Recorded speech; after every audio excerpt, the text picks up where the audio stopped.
President Rice and members of the council. My name is Scott Fosler. I live in Chevy Chase, Maryland. And as John Menke said, let me pick up on his testimony.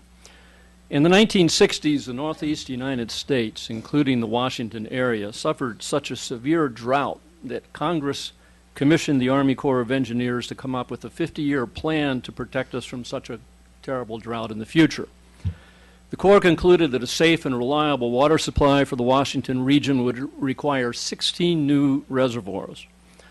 And because our drinking water supply was river dependent, we needed those reservoirs that we didn't have before.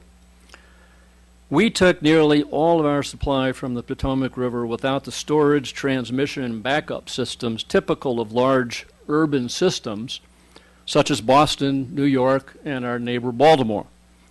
As president of the county council at the time, I worked through COG with our counterparts in the other Washington area jurisdictions to fashion a plan that required just 2 reservoirs, including Little Seneca.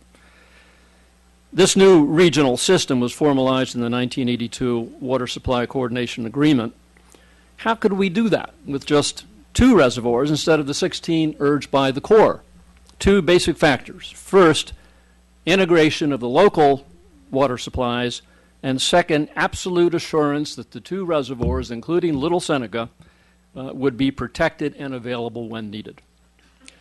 The Corps' 50-year planning horizon has ended in 2010, 3 years ago, and I'm pleased to say that our regional alternative, 2 reservoirs instead of 16, has worked for that planning period.